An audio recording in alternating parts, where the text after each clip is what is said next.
No, lo problema es en la aplicación de las niñas de mi amiga también hoy por la mañana estaba así. No son las personas que están sacando, es la aplicación que está con problema. Ah, perdón, entonces, ¿habrá alguna forma de prevenir esto, de solucionar? Sí, doctora, hay una manera de bloquear, pero usted tiene que... La callaron, señorita. O usted apagó su micrófono.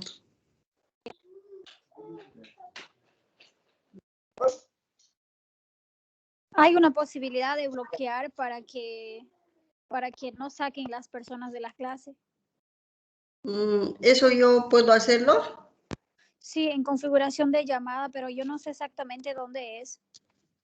A ver, lo voy a ver en configuración de llamadas, dice, ¿no? Sí, doctora. Si no lo logra hacer hoy día, yo puedo aprender para a ver si se puede hacer la próxima clase. Ya, por favor, señorita, te voy a quedar muy agradecida. Gracias, señorita Victoria Oliveira. A ver. Ya.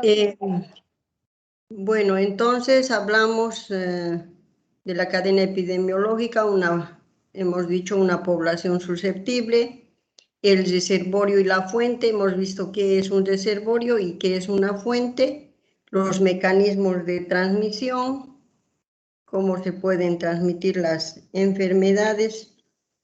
Luego también el agente causal, sus características. Tiene una característica de contagiosidad capaz de propagación, como por ejemplo el coronavirus del COVID-19, muy diferente a la nueva cepa, ¿no? Dicen que la nueva cepa la nueva cepa de coronavirus es mucho más contagiosa y puede propagarse mucho más rápido. Luego hemos visto qué significa patogenicidad, que es la capacidad de generar enfermedad, de producir una enfermedad. La virulencia, acá dice capacidad de producir casos graves. ¿Esto por qué? Porque la virulencia del agente causal produce daños en el huésped, daños en los tejidos, en algunos órganos, etc. El reservorio humano, un hombre enfermo, y este puede tener manifestaciones típicas que pueden rápidamente ayudarnos a diagnosticar, a plantearnos una hipótesis, un diagnóstico presuntivo, y las manifestaciones atípicas que pueden desorientarnos, ¿no? También tenemos en forma inaparente y portador, que puede ser el convaleciente, el portador convaleciente que está ya sano, o sea, ha tenido una enfermedad infecciosa, ya vemos que ha sanado, pero puede seguir portando el agente infeccioso, y el portador sano, aquel que no presenta la clínica, o sea, no presenta signos ni síntomas de la enfermedad, pero sí puede transmitir el agente infeccioso a otras personas. El reservorio, la fuente, que puede ser un animal. Y aquí vemos zoonosis. ¿Qué significará ese término? Significa las enfermedades que pueden transmitir los animales al hombre, o el animal transmite al hombre o del hombre al animal, en este caso animal vertebrado. Y los vectores activos, aquellos que tienen vida, también se llaman vectores animados, que pueden ser los artrópodos, por ejemplo, ¿no? Los mosquitos, las pulgas, los piojos, las cucarachas, también las moscas, también pueden ser las garrapatas, todos esos son artrópodos.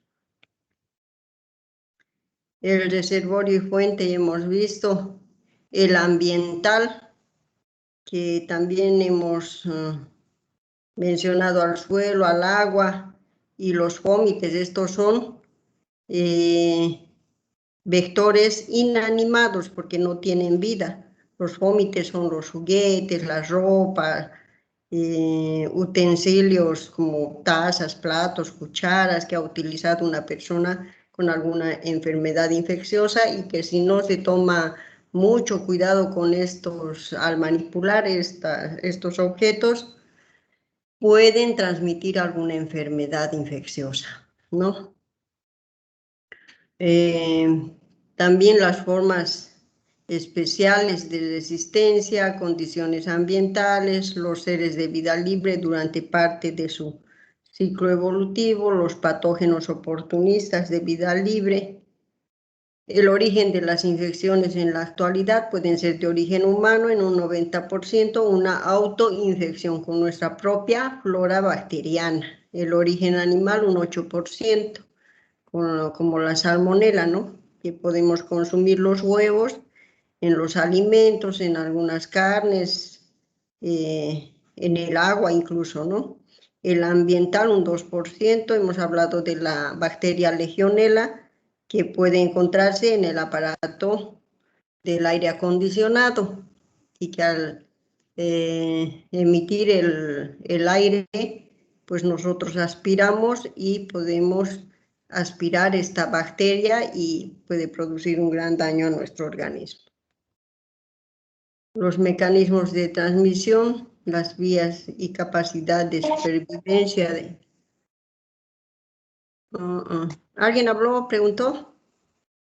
La capacidad de supervivencia, la dosis de infectividad, y hemos dicho cuanto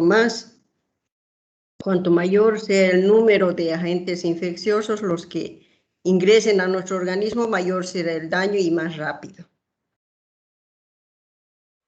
Los mecanismos directos de transmisión puede ser en corto periodo de tiempo, cuando los microorganismos no sufren modificaciones y microorganismos no resistentes al medio externo.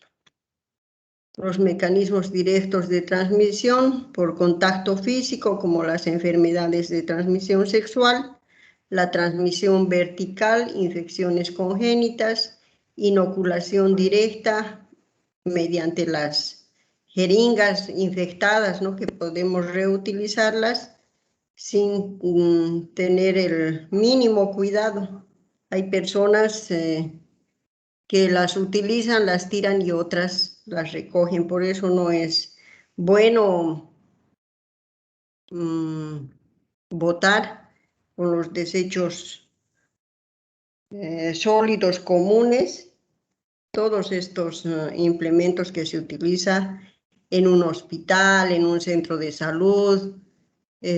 Todos los desechos sólidos, los residuos sólidos que son hospitalarios, ya tienen un manejo diferente a los desechos sólidos comunes. O sea, me estoy refiriendo a la basura. Tienen un manejo diferente.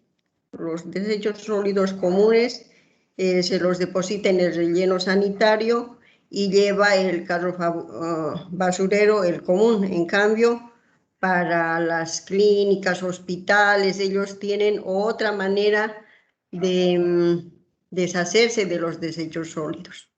Tiene que ir un camión, un carro especial, una movilidad especial adecuada para poder recoger estos desechos sólidos. Y cada uno de ellos tiene un color de bolsa.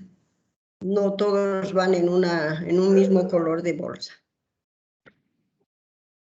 Tampoco los, ¿cómo se llaman estos? Los fármacos con fecha vencida. Igual no debemos desecharlo en la basura que tenemos. Esos tienen un manejo igual, adecuado. Si una persona tiene fármacos ya con fecha vencida, tiene que llevarlo al lugar donde lo ha comprado. Y esa farmacia verá cómo devuelve a la empresa que la fabricó. Entonces ellos tienen una forma de deshacerse. Hay diversas formas de deshacerse de los fármacos con fecha vencida. Tampoco podemos botarlo al inodoro. ¿Por qué no al inodoro? ¿Por qué será? ¿Por qué? Porque las aguas residuales, o sea, las aguas que van del inodoro, de la ducha, de la cocina, de la lavadora, todas esas aguas se llaman aguas residuales, ¿ya? Y son recogidas, son trasladadas mediante una, ¿cómo se dice? Una red de alcantarillado para llegar a unas lagunas de oxidación, se llaman lagunas de oxidación, donde purifican todas estas aguas residuales. Tiene un proceso largo que dura 35 días, 30 a 35 días, ¿ya? Donde purifican el agua. Y con la ayuda de bacterias. Las bacterias son las que degradan todo el material orgánico. Entonces, ¿cómo vamos a eliminar por medio del inodoro? No podemos hacerlo. Podemos eliminar muchas bacterias que nos sirven para purificar las aguas residuales. Y estas aguas residuales son purificadas y son devueltas a la naturaleza en forma ya exenta de contaminantes y de heces fecales, en un 99%. Entonces debemos ser más responsables y no eliminar de esa forma los fármacos con fecha vencida. Las pilas también, ¿no, doctora? También tienen un manejo especial, por eso hay, ¿cómo se llaman estos? Hay recipientes, envases en las farmacias y en algunos otros lugares donde se deben depositar las pilas. Eso no hacerlo en forma irresponsable, ¿no? Porque eso contamina grandemente el medio ambiente y todo lo que estamos contaminando pues repercute en nuestra salud.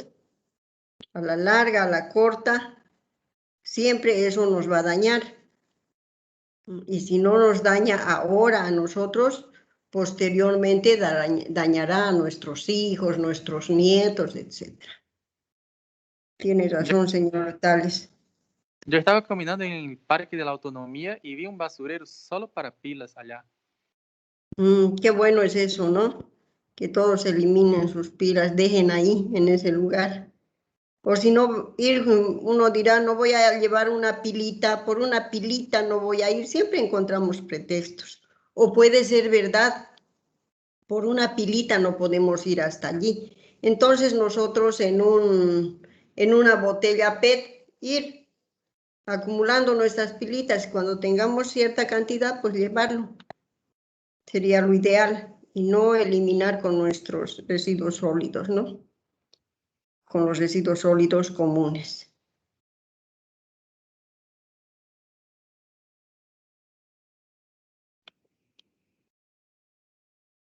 Mecanismos directos, ya hemos visto, ¿no? Los mecanismos directos de transmisión vertical, inoculación directa.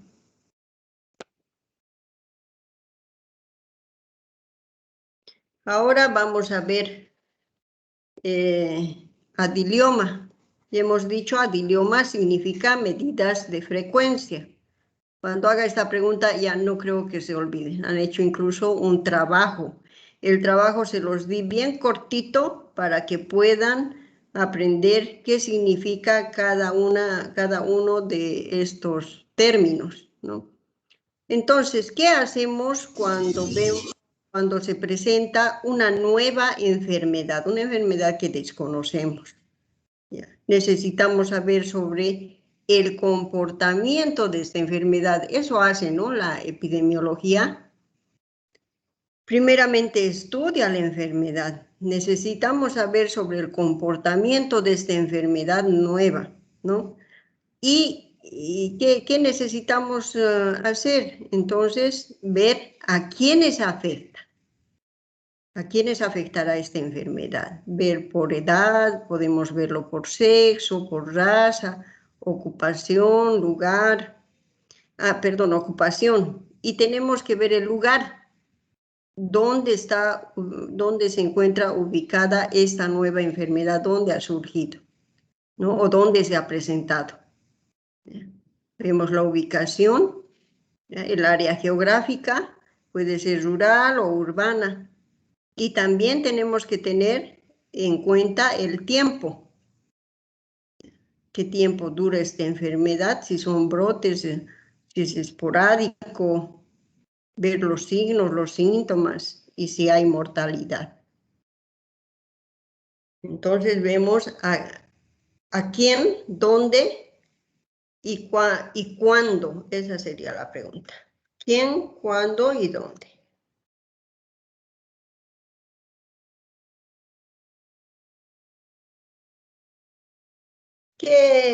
¿A qué llamamos frecuencia? Al número de veces en que se presenta un suceso, ¿verdad? ¿Y para qué usaremos las medidas de frecuencia? Las usamos para conocer la distribución de la enfermedad en tiempo, lugar y persona, ¿ya? Donde ocurre, ¿ya? Cuándo ocurre y a quiénes afecta, para identificar los grupos de alto riesgo y factores causales de las enfermedades. ¿Cuáles son los grupos más vulnerables? Siempre son los niños, los ancianos, las mujeres embarazadas, ¿no? Y tenemos que ver también las causas para que se produzca una nueva enfermedad. Inferir sobre el pronóstico y progresión de las enfermedades en la población. También nos sirve para ello. Para desarrollar programas de prevención y control de las enfermedades. Todo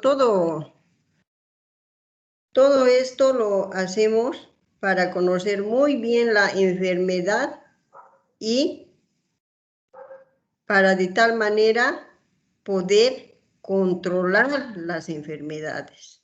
Y si controlamos las enfermedades, entonces sabremos cómo prevenir las enfermedades.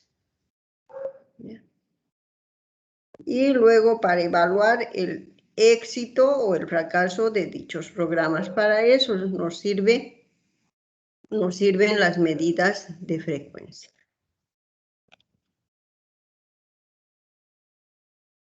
Vemos también que hay medidas estadísticas de importancia, como por ejemplo la razón. ¿Alguien sabe algo de la razón? La razón es la comparación de dos cantidades y se mide a partir de dos valores. La proporción, en cambio, es la medida estadística descriptiva que más se usa. Es la medida estadística descriptiva que más se usa. Y las tasas. ¿Ya? Tenemos la tasa de mortalidad, morbilidad, de natalidad.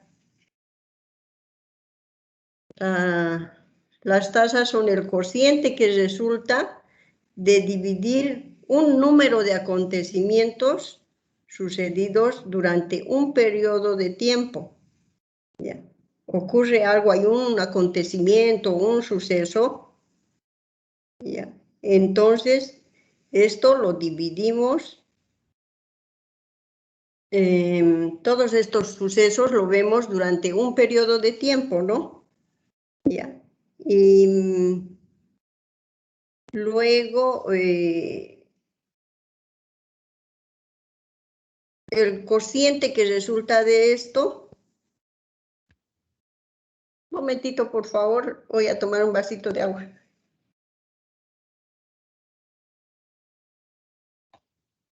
Gracias. Entonces, ya, es el cociente que resulta al dividir un número de acontecimientos que han sucedido en un periodo de tiempo. por la población media existente. Entonces se divide entre toda la población que existe en ese lugar, en ese área geográfica. Por ejemplo, la tasa de mortalidad, el número de muertes o defunciones, ¿ya?, durante un periodo de tiempo, y se lo divide por la población media de ese mismo periodo. ¿Se entiende?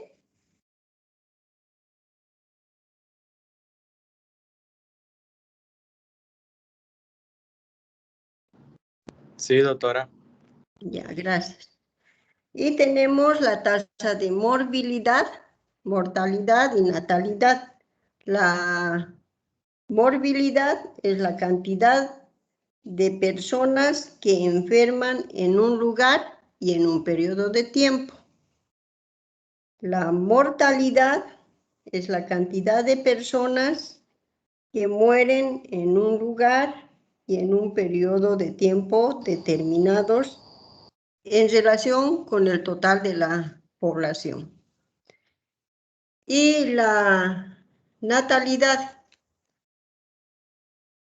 es el número de personas que nacen en un lugar y en un periodo de tiempo determinados en relación con el total de la población.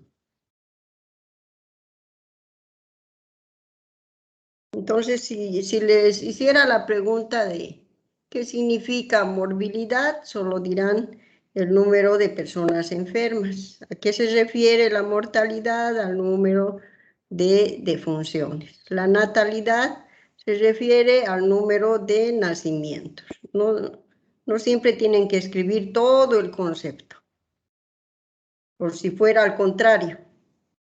¿Cómo se denomina, con qué término se denomina al número de nacimientos? Natalidad. ¿Con qué término se denomina al número de enfermos en un lugar determinado, en un tiempo determinado? ¿Cómo se denomina? Morbilidad. ¿No? Está fácil, ¿no? Ustedes ya lo han estudiado. Además, ya han debido llevar en la materia de, ¿cómo se llama? La que llevaron en cuarto semestre. Demografía. En demografía. Que han debido ver. Pero es un recordatorio que estamos haciendo. Gracias, señorita Arancibia.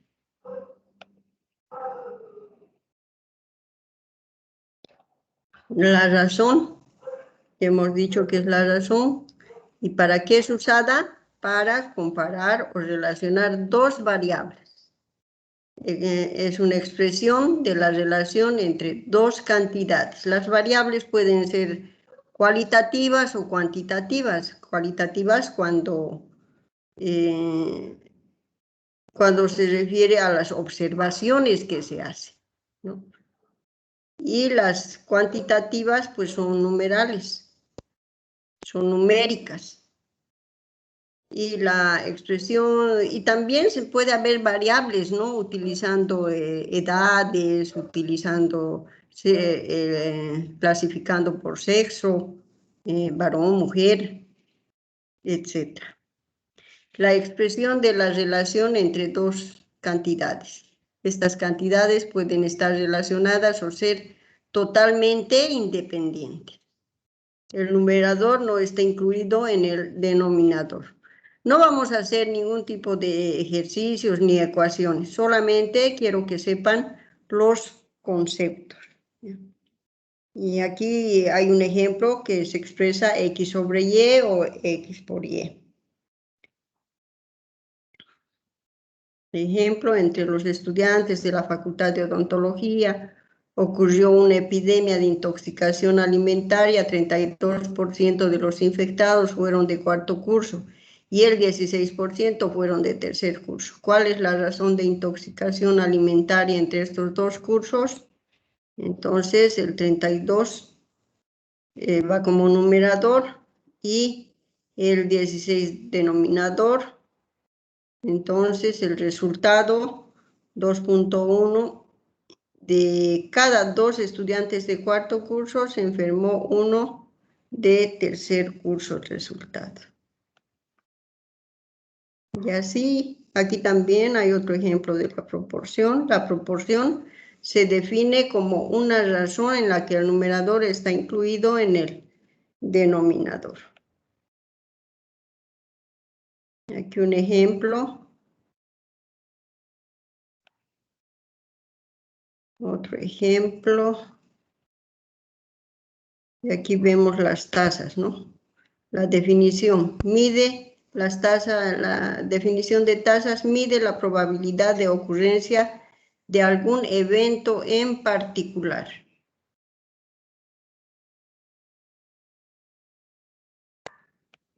Entonces, evento puede ser la natalidad, mortalidad, morbilidad. Ahí los ejemplos.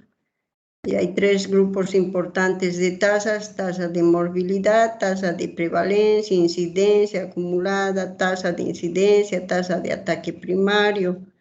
Entre las tasas de morbilidad, tasa bruta de mortalidad, tasa ¿qué